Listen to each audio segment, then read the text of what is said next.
அனைவருக்கும் வணக்கம். இந்த வீடியோவில் நம்ம எதை பற்றி பார்க்க போகிறோம் அப்படின்னா டிஎன்பிஎஸ்சி இந்தியன் பாலிட்டி. இந்திய அரசியலமைப்புக்கு தேவையான குரூப் 1லேருந்து குரூப் 4 வரையும் V.A.O SI, அது மட்டும் இல்லாமல் எல்லா விதமான காம்படிட்டிவ் எக்ஸாம்ஸுக்கும் தேவையான இந்திய அரசியலமைப்பு தான் நம்ம பார்த்துட்ருக்கோம். அந்த வரிசையில் இன்றைக்கி நம்ம பார்க்க போகிறது பார்ட் 9. ஆல்ரெடி நான் பார்ட் 1லேருந்து பார்ட் 8 வரையும் கொடுத்துருக்கேன். இந்த வீடியோவில் நம்ம பார்ட் 9 வந்து பார்க்க போகிறோம். போன வீடியோவில் நம்ம பவர்ஸ் ஆஃப் பிரசிடென்ட் வந்து பார்த்துருப்போம். அதை வந்து ஃபுல்லாக வந்து நம்ம கம்ப்ளீட் பண்ணல. அது வந்து இந்த வீடியோவில் நம்ம பார்த்துடலாம். போன வீடியோவில் நம்ம ஆர்டினன்ஸ் பவர் வந்து பார்த்துருப்போம். இந்த வீடியோவில் நம்ம பிரசிடெண்ட்டோடைய ஃபைனான்ஸ் பவர் என்ன அப்படின்னு பார்க்க போகிறோம். பிரசிடெண்ட்டோடைய ஃபைனான்ஸ் பவர் அப்படின்னா என்ன அப்படின்னா, பிரசிடெண்ட்டுக்கு இருக்கக்கூடிய என்னென்ன தொகுப்பு சீராய்வு நிதி, அப்புறம் வந்து தற்காலிக நிதி ஒதுக்கீடு, அந்த மாதிரி இருக்கக்கூடிய ஒரு பவர்ஸ் தான் பார்க்க போகிறோம். கொஞ்சம் டீட்டெயிலாக நம்ம பார்க்கலாம். ஃபர்ஸ்ட் வந்து ஆர்டிகல் 266, அடுத்து ஆர்டிகல் 267. மொத்தம் 2 ஆர்டிகல்ஸ் இருக்குது இந்த ஃபைனான்ஸ் பவரில். இது ரெண்டுமே யாரோடைய பவர் அப்படின்னா பிரசிடெண்ட்டோடைய பவர். ஆர்டிகல் 266 எதை பற்றி பேசுது அப்படின்னா கன்சாலிடேட் ஃபண்ட்.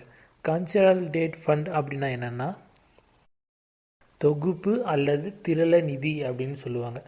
இந்த கன்சாலிடேட் ஃபண்ட் எதுக்காக பயன்படும் அப்படின்னா, சப்போஸ் வந்து இப்போ கவர்மெண்ட்டில் இருக்கக்கூடிய எம்ப்ளாயீஸ் இருக்காங்க இல்லையா, அந்த கவர்மெண்ட் எம்ப்ளாயீஸ்லாம் கொடுக்கக்கூடிய ஒரு சேலரி தான் இந்த கன்சாலிடேட் ஃபண்ட்லேருந்து கொடுக்குவாங்க. இந்த ஃபண்டு யாருக்கு கீழே இருக்குன்னா பிரசிடெண்ட் கீழே இருக்கும். அடுத்து வந்து ஆர்டிகல் 267. இந்த ஆர்டிகல் 267 எதை பற்றி சொல்லியிருக்காங்கன்னா கான்சிடென்சி ஃபண்ட். இது கான்சிடென்சி ஃபண்ட் அப்படின்னா என்னென்னா தற்செயல் நிகழ்வு நிதி. இது எதுக்காக அப்படின்னா, இப்போ வந்து ஏதாவது வந்து ஒரு வெள்ளம் வந்துருச்சு, இல்லை ஏதாவது பேரிடர் ஏற்பட்டுச்சுன்னா அதுக்கு வந்து இந்த நிதியிலேருந்து ஒதுக்கீடு செய்வாங்க. இந்த நிதியும் வந்து பிரசிடெண்ட்டோடைய இதில் தான் இருக்கும். முதல்ல வந்து ஸ்டார்டிங்கில், அதாவது சுதந்திரம் பெற்றதுக்கு பிறகு முதல்ல வந்து 50 கோடி ரூபாய் இருந்தது இந்த கன்சிடென்சி ஃபண்ட். அதுக்கப்புறமா இப்போது தற்பொழுது வந்து 500 கோடி ரூபாய் வரையும் இருக்குது. இந்த ஃபைனான்ஸ் பவரில் பிரசிடெண்ட்டுக்கு 2 பவர் இருக்குதுன்னு பார்த்தோம். அது ஆர்டிகல் 266, ஆர்டிகல் 267 சொல்லியிருக்காங்க. ஆர்டிகல் 266 வந்து கன்சாலிடேட் ஃபண்டை பற்றி சொல்லுது, தொகுப்பு அல்லது தெளிவு நிதி. இது வந்து கவர்மெண்ட் எம்ப்ளாயீஸ்க்கு கொடுக்கக்கூடிய சேலரிஸ் வந்து இதில் இருக்கும் அப்படின்னு சொல்லியிருக்கோம். ஆர்டிகல் 267 வந்து கான்சிடென்சி ஃபண்ட். இது வந்து தற்செயல் நிகழ்வு நிதி. ஏதாவது பேரிடர் ஏற்பட்டால் இந்த நிதியிலேருந்து கொடுப்பாங்க. ஆரம்பத்தில் 50 கோடி, தற்பொழுது 500 கோடி இருக்குதுன்னு பார்த்துருக்கோம். இதோடைய ஷார்ட்கட் எப்படி நம்ம ஞாபகம் வச்சுக்கலாம் அப்படின்னா, கன்சாலிடேட்டில் இருக்கக்கூடிய சிஇஓவும் கான்சிடென்சியில் இருக்கக்கூடிய சிஇஓவும் கொக்கோ அப்படின்னு ஞாபகம் வச்சுக்கலாம். ஃபைனான்ஸ்னால் பவர்னா கொக்கோ, பிரசிடெண்ட்டோட ஃபைனான்ஸ் பவர்னால் கொக்கோ ஞாபகம் வச்சுக்கோங்க. அப்போ 2 ஆர்டிகல் வந்து உங்களுக்கு ஞாபகம் வந்துடும். அடுத்து வந்து பேட்டன் பவர். பேட்டன் பவர் அப்படின்னா என்ன? பேடன்னா என்ன? மன்னிப்பு. பேட்டன் பவர்னால் மன்னிப்பு அதிகாரம். பிரசிடெண்ட்டோடைய மன்னிப்பு அதிகாரம் என்னென்ன இருக்குது அப்படின்னு பார்க்க போகிறோம். பிரசிடெண்ட்டோடைய பேட்டன் பவர் வந்து மொத்தம் வந்து பேட்டன் பவர் வந்து 2 இருக்குது கான்ஸ்டியூஷனில். அதில் பிரசிடெண்ட்டுக்கு 1, கவர்னர், மொத்தம் 2 பேருக்கும் பேட்டன் பவர்ஸ் இருக்குது. பிரசிடெண்ட்டோடைய பேட்டன் பவர் வந்து ஆர்டிகல் 72 சொல்கிறாங்க. கவர்னருடைய பேட்டன் பவர் வந்து ஆர்டிகல் 161 சொல்லியிருக்காங்க. பிரசிடெண்ட்டோடைய பேட்டன் பவர் அப்படின்னா என்னென்னா, சப்போஸ் இப்போ யாருக்காவது தூக்கு தண்டனை கொடுத்துட்டாங்க, அந்த தூக்கு தண்டனையில் இருந்து அவங்க விடுபடணுன்னா பிரசிடெண்ட்டுக்கு வந்து ஒரு மனு வந்து அவங்க அனுப்பலாம். அது மூலிமா வந்து அவங்க வந்து மரண தண்டனையிலேருந்து காப்பாற்றப்படலாம். அடுத்து 2வது அதிகாரம் என்னென்னா, இராணுவ நீதிமன்றத்தில் வந்து பிரசிடெண்ட் வந்து இந்த மாதிரி வந்து யாராவது தூக்கு தண்டனை கொடுத்துட்டாங்க, ஏதாவது கொடுத்துட்டாங்க அப்படின்னா இராணுவ நீதிமன்றத்தில் மட்டும் பிரசிடெண்ட் வந்து தலையிட முடியாது. இதை வந்து தெரிஞ்சு வச்சுக்கோங்க, இது முக்கியமானது. இராணுவ நீதிமன்றத்தில் பிரசிடெண்ட் தலையிட முடியாது. அடுத்து வந்து கவர்னர் வந்து அவருடைய பவர் வந்து ஆர்டிகல் 161. இவருக்கு என்ன பவர் இருக்குது அப்படின்னா, பிரசிடெண்ட்டுக்கிட்ட ரெக்கமெண்ட் பண்ணலாம், இந்த மாதிரி வந்து மரண தண்டனை கொடுத்துட்டு இருக்காங்க, அது வந்து நீங்கள் வந்து சரி பார்க்க முடியுமா அப்படின்னு பிரசிடெண்ட்டுக்கு ரெக்கமெண்ட் பண்ணலாம். அந்த ரெக்கமெண்டேஷன் பவர் வந்து கவர்னருக்கு இருக்குது. அதே போல் கவர்னரும் வந்து எந்த விதமான ஆர்மி சம்மந்தப்பட்ட, இராணுவ சம்மந்தப்பட்ட எதுலேயுமே வந்து கவர்னர் தலையிட முடியாது. இது சொல்லக்கூடியது தான் இந்த பேட்டன் பவர். இதில் வந்து ஆர்டிகல் 72, ஆர்டிகல் 161. அடுத்து வந்து நம்ம பார்க்க போகிறது இந்த ஷார்ட்கட் எப்படி நம்ம ரிமெம்பர் பண்ணிக்கிறது. அந்த ஆர்டிகல் 72வையும் ஆர்டிகல் 161 எப்படி ரிமெம்பர் பண்ணிக்கலாம் அப்படின்னா, 1 எடுத்துக்கோங்க, 1க்கு அப்புறம் 2 வரும், 1க்கு அப்புறம் 2 வரும், ஓகேங்களா. அடுத்து 6க்கு அப்புறம் 7 வரும். இப்போ நீங்கள் 16 மட்டும் ஞாபகம் வச்சுக்கிட்டா போதும். 1க்கு அப்புறம் 2 வரும், 6க்கு அப்புறம் 7 வரும் ஞாபகம் வச்சுக்கோங்க. அப்போ 161, 72 வந்துருச்சு. இந்த 1 வந்து இந்த 1 தான் அப்படின்னு நான் வச்சுக்கலாம். இது வந்து ஒரு எளிமையான நான் வச்சுக்கிறதுக்காக. அடுத்து வந்து நம்ம பிரசிடெண்ட்டோடைய வீட்டோ பவர் வந்து பார்க்க போகிறோம். வீட்டோ பவர் அப்படின்னா என்ன? நிராகரிக்கும் அதிகாரம். பிரசிடெண்ட்டுக்கு என்னென்ன நிராகரிக்கும் அதிகாரம் இருக்குது அப்படின்னு நம்ம பார்க்க போகிறோம். இந்த வீட்டோ பவர் வந்து மொத்தம் 3 இருக்குது. Absolute veto, suspensive veto, pocket veto அப்படின்ட்டு 3 இருக்குது. இந்த நிராகரிக்கும் அதிகாரம் அப்படின்னா என்ன அப்படின்னா, சப்போஸ் வந்து இப்போ பார்லிமெண்ட்டில் ஒரு பில் வந்து பாஸ் பண்ணுறாங்க. அந்த பில் வந்து எங்கே போயிட்டு போகும் அப்படின்னா, இப்போ லோக்சபாவில் ஒரு பில் பாஸ் பண்ணுறாங்கன்னா அது ராஜ்யசபாவுக்கு வந்து அனுப்பி வைப்பாங்க. ராஜ்யசபாவில் ஒரு பில் பாஸ் பண்ணுறாங்கன்னா கடைசியில் அந்த ராஜ்யசபாலேருந்து பிரசிடெண்ட்டுக்கு அனுப்பி வைப்பாங்க. பிரசிடெண்ட் தான் வந்து சைன் போட்டு அந்த பில்லை வந்து பாஸ் பண்ணுவார். அப்படி பாஸ் பண்ணக்கூடிய பில்லாம் வந்து பிரசிடெண்ட்டுக்கு இருக்கக்கூடிய அதிகாரத்தை வச்சு அவர் வந்து நிராகரிக்கலாம், இல்லை வந்து தற்காலிகமாக வந்து நிறுத்தி வைக்கலாம், இல்லை வந்து முழுமையாக நிராகரிக்கலாம், இல்லை வந்து அதை நான் பின்னர் வந்து அதை பற்றி சொல்கிறேன் அப்படின்ட்டு அவர் எடுத்து பேக்கெட்டில் வந்து வச்சுக்கலாம். அப்படி சொல்லக்கூடிய 3 பவர்ஸ் தான் இந்த பவர்ஸ். அப்சல்யூட் வீட்டோ அப்படின்னா என்னென்னா முழு நிராகரிப்பு. சப்போஸ் ஒரு பில் வந்து பாஸ் பண்ணியிருக்காங்க, அந்த பில்லு வந்து லோக்சபாலேருந்து ராஜ்யசபா போயிட்டு ராஜ்யசபாலேருந்து பிரசிடெண்ட்டுக்கு பாஸ் பண்ணியிருக்காங்க அப்படின்னா அந்த பில்லை வந்து இந்த பில் வந்து சரியில்லை அப்படின்ட்டு முழுமையாக வந்து பிரசிடெண்ட்டால் நிராகரிக்க முடியும். அந்த பவர் சொல்லக்கூடியது அப்சல்யூட் வீட்டோ. சஸ்பென்சிவ் வீட்டோ அப்படின்னா என்னென்னா தற்கால நிராகரிப்பு. இப்போ வந்து இந்த பில்லை வந்து சரி கிடையாது அப்படின்ட்டு இந்த பில்லை என்ன பண்ணிடலாம், யார் எங்கேருந்து வந்ததோ அங்கேயே வந்து அவர் வந்து திருப்பி அனுப்பிடலாம். அந்த பில்லை நீங்கள் வந்து திருப்பி வந்து சரி பார்த்து அனுப்பி விடுங்க அப்படின்ட்டு அனுப்பி விட்டுடலாம். அப்படி சொல்லக்கூடிய ஒரு அதிகாரியம் தான் இந்த சஸ்பென்சிவ் வீட்டோ. இந்த சஸ்பென்சிவ் வீட்டோ வந்து ஒரே ஒரு முறை தான் அவர் வந்து நீங்கள் சரி பார்க்கணும் அப்படின்ட்டு ஒரு பில்லை ஒரே ஒரு முறை தான் அவர் திருப்பி அனுப்ப முடியும். அவங்க சரி பார்த்துட்டு இல்லை சரி பார்த்தாலும் சரி அந்த பில்லை வந்து அவங்க வந்து சரி பார்க்காம திருப்பி அனுப்பிச்சாலும் சரி பிரசிடெண்ட் வந்து அதை ஏற்றுட்டு தான் ஆகணும். அடுத்து வந்து பேக்கெட் வீட்டோ.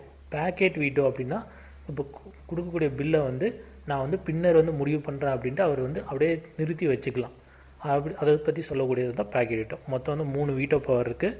வீட்டோ பவர்னால் இருக்கக்கூடிய எல்லா பில்ஸும் இருக்கக்கூடிய நிராகரிப்பு அதிகாரத்தை பற்றி பேசக்கூடியது. யாரோட வீட்டோ பவர்? பிரசிடெண்ட். அடுத்து வந்து லா மேக்கிங் பவர்ஸ். பிரசிடெண்ட்டுக்கு என்னென்ன லா மேக்கிங் பவர்ஸ் இருக்குது அப்படின்னு பார்க்கலாம். இது வந்து சில ஆர்டிகல்ஸில் வந்து சொல்லியிருக்காங்க. அது என்னென்ன ஆர்டிகல்னால் ஆர்டிகல் 111 ஃபஸ்ட்டு வந்து பார்க்க போகிறோம். அசன்ட் டு பில்ஸ். அசன்ட் அப்படின்னா என்னென்னா இசைவு அப்படின்னு தமிழில் சொல்லுவாங்க. All the bill in the parliament can be approved by president. அதாவது பார்லிமெண்ட்லேருந்து வரக்கூடிய எல்லா பில்லையும் பிரசிடெண்ட் தான் அப்ரூவ் பண்ணுவார் அப்படின்னு சொல்லக்கூடிய ஒரு ஆர்டிக்கல் தான் ஆர்டிக்கல் 111. அடுத்து ஆர்டிக்கல் 85 எதை பற்றி பேசுது அப்படின்னா session of parliament, prorogation and dissolution. Prorogation அப்படின்னா தொடர்பு, அது டிசொல்யூஷன் அப்படின்னா கலைப்பு. பார்லிமெண்ட்டில் வந்து பிரசிடெண்ட்டு தான் முடிவு பண்ணி இந்த பார்லிமெண்ட்டை கூட்டுறதும் சரி பார்லிமெண்ட்டை கலைக்கிறதும் சரி ரெண்டுமே யாரோட அதிகாரம் கையில் இருக்குது? பிரசிடெண்ட்டோட அதிகாரத்தின் கையில் தான் இருக்குது. அது எப்படி பார்லிமெண்ட் வந்து இப்போ புதுசாக ஒரு கவர்மெண்ட் ஃபார்ம் ஆயிடுச்சு அப்படின்னா அந்த கவர்மெண்ட் இப்போ தேர்தலில் வந்து தேர்ந்தெடுத்துட்டாங்க அப்படின்னா அந்த எல்லா எம்பிசி வந்து பிரசிடெண்ட் தான் வந்து செஷன் பண்ணி அவங்க தான் வந்து ப்ரொரோகேஷன் பண்ணுவாங்க. தொடர்பு கொண்டு ஒரு பார்லிமெண்ட் வந்து ஆரம்பித்து வைக்கிறது பிரசிடெண்ட் தான். சப்போஸ் வந்து அந்த கவர்மெண்ட்டில் ஏதாவது இது இருக்குது அப்படின்ட்டு பிரசிடெண்ட் ரூல் போட்டு கூட அந்த கவர்மெண்ட்டை டிசால்வ் பண்ணுறதும் வந்து பிரசிடெண்ட் தான். அந்த பற்றி பேசக்கூடிய ஆர்டிக்கல் தான் ஆர்டிக்கல் 85. அடுத்து நம்ம பார்க்க போகிறது ஆர்டிக்கல் 87. ஆர்டிக்கல் 87 எதை பற்றி பேசுது அப்படின்னா special address by the president. Suppose வந்து இப்போ வந்து ஒரு செஷன் வந்து ஆரம்பிக்கிறாங்க, பார்லிமெண்ட்டில் ஒரு செஷன் வந்து ஆரம்பிக்கும் போது பிரசிடெண்ட் வந்து அவருடைய இன்ட்ரோடக்ஷன் ஸ்பீச் வந்து கொடுப்பார். அவர் தான் வந்து பேசி ஆரம்பித்து வைப்பார். அப்படி அவர் வந்து முன்னுரை பேசி ஆரம்பித்து வைப்பார். அந்த பேசக்கூடிய பற்றி சொல்லக்கூடிய ஒரு ஆர்டிக்கல் தான் ஆர்டிக்கல் 87. அடுத்து நம்ம பார்க்க போகிறது ஆர்டிக்கல் 108. ஆர்டிக்கல் 108 எதை பற்றி பேசுது அப்படின்னா ஜாயின்ட் சிட்டிங்கை பற்றி பேசுது. ஜாயின்ட் சிட்டிங் அப்படின்னா என்ன அப்படின்னா இப்போ வந்து சப்போஸ் வந்து லோக்சபாவும் இருக்குது ராஜ்யசபாவும் இருக்குது. லோக்சபாவில் இருக்கக்கூடிய மெம்பர்ஸ் இருக்கக்கூடிய எம்பிஸ் எல்லாம் லோக்சபா கீழாவிலே இருப்பாங்க, ராஜ்யசபா மேலாவில் இருக்கக்கூடிய எம்பிஸ் எல்லாம் மேலாவில் இருப்பாங்க.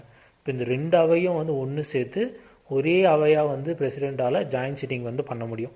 இது எதுக்காக பண்ணுறாங்க அப்படின்னா, பிரசிடெண்ட் வந்து ஜாயின்ட் சிட்டிங் கூப்பிட்டா இவங்க 2 பேரும் வந்து ஒன்றா சேர்ந்து ஒரே அவையில் இருப்பாங்க. ஸ்பீக்கரை வந்து தேர்ந்தெடுக்கிறதுக்காக இந்த மாதிரி பண்ணலாம். அடுத்து வந்து ஒரு ஆர்டினரி பில்லை வந்து பாஸ் பண்ணுறதுக்கும் இந்த மாதிரி ஜாயின்ட் சிட்டிங் வந்து நடக்கும். இந்த ஜாயின்ட் சிட்டிங் வந்து இதுவரையும் சுதந்திரம் பெற்றதுலேருந்து இதுவரையும் வந்து 3 தடவை நடந்திருக்கு. சமீபத்தில் 2002 ஜாயின்ட் சிட்டிங் வந்து நம்ம ஏபிஜே அப்துல் கலாம் சார் பீரியடில் வந்து நடந்திருக்கு. அடுத்த ஆர்டிகல் 331 இது வந்து எதை பற்றி பேசுது அப்படின்னா, representation of Anglo Indians in the legislative assembly of the state. Anglo இந்தியர்களுடைய அதிகாரம், லெஜிஸ்லேட்டிவ் அசம்பிளியில் இருக்கக்கூடிய அதிகாரத்தை பற்றி பேசக்கூடியது தான் இந்த ஆர்டிகல் 331. ஆங்கிலோ இந்தியன்ஸ்னால் யார்? இந்தியாவிலிருந்து வெளிநாட்டுக்கு குடிபெயர்ந்து அங்கே வந்து ஒரு க்ரீன் கார்டு பெற்று அங்கே வாழக்கூடிய என்ஆர்ஐஸ்லாம் இருக்காங்களே, அவங்க தான் ஆங்கிலோ இந்தியன்ஸ். அவங்களுக்கு வந்து இந்தியாவில் இருக்கக்கூடிய பார்லிமெண்ட்டில் எம்பி சீட்டு வந்து கொடுப்பாங்க. அந்த எம்பி சீட்டை பற்றி பேசக்கூடிய ஒரு அதிகாரம் தான் இது.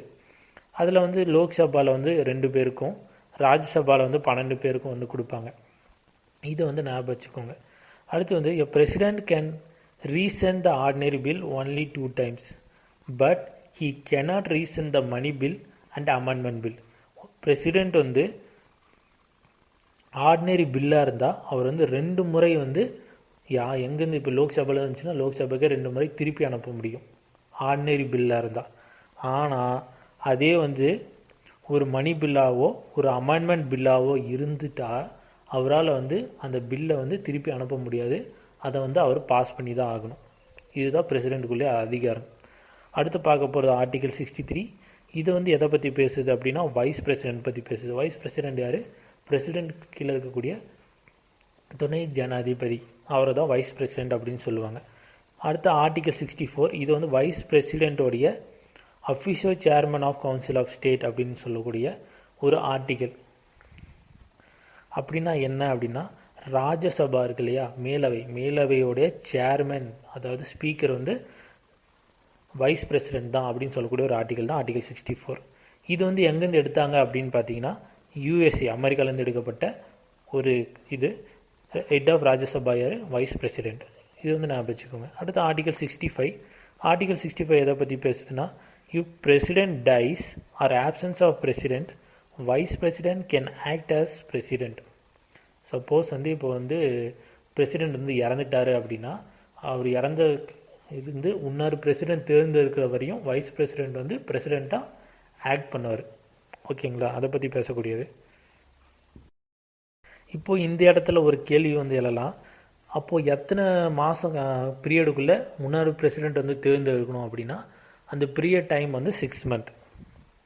சப்போஸ் வைஸ் பிரசிடெண்ட்டும் இல்லை, பிரசிடெண்ட்டும் இல்லை அப்படின்னா வேறு யார் பிரசிடெண்ட்டாக இருப்பாங்க அப்படின்னா, CJI, chief justice of India, அவர் தான் வந்து பிரசிடெண்ட்டாக இருப்பார். இவரும் வந்து 6 மாதம் வரையும் தான் இருப்பார். அதுக்குள்ளே இன்னொரு பிரசிடெண்ட் வந்து தேர்ந்தெடுத்துக்கணும்.